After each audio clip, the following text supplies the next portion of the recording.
बहन जी को केवल पकी पकाई खेती मिली थी। जो संघर्ष था बहन जी मान्यवर काशीराम जी का, जो मान्यवर काशीराम जी ने अपना संघर्ष किया और उस गद्दी पर, जिस गद्दी पर आज उस टाइम मान्यवर काशीराम को होना चाहिए था, वो बहन जी को बैठाया। तो बहन जी का संघर्ष जो था केवल इतना था कि उनके साथ थी, लेकिन जो मेन संघर्ष था वो मान्यवर काशीराम जी का था।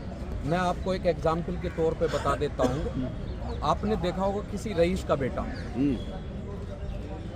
उसका बाप कमाता है और बेटा लुटाता है। ये देखा है आपने कि बेटा जो है फराफर अय्यासी में इस तरीके से उड़ाता है, लेकिन जो किसान अगर अपनी फसल को खुद कमाता है, खेत में हल चलाता है, बीज बोता है, पसीना लगाता है, उसको पसीना आता है, मेहनत करता है और उसके बाद वो फसल को ले जाकर अगर आप उसको पानी में बहाएं तो उसको वो कभी नहीं बहने देगा।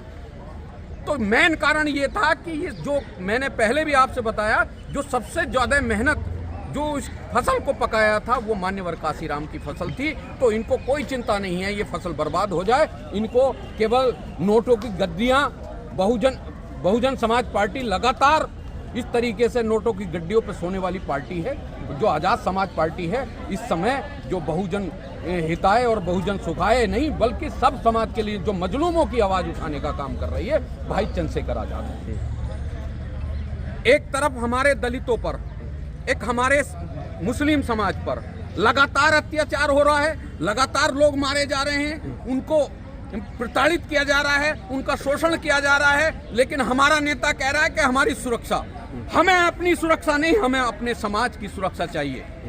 तो ये बात आपको समझनी होगी। आपके माध्यम से मैं बताना चाहता हूं कि आपको अपनी सुरक्षा चाहिए या अपने समाज की सुरक्षा चाहिए।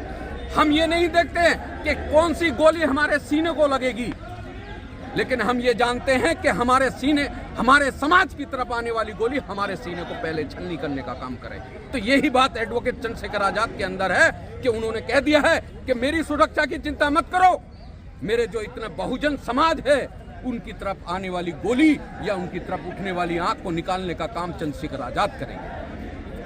तो ये सोच आप समझ सकते हैं कि कौन सुरक्षा चाहता है और कौन अपने समाज की सुरक्षा चाहता है।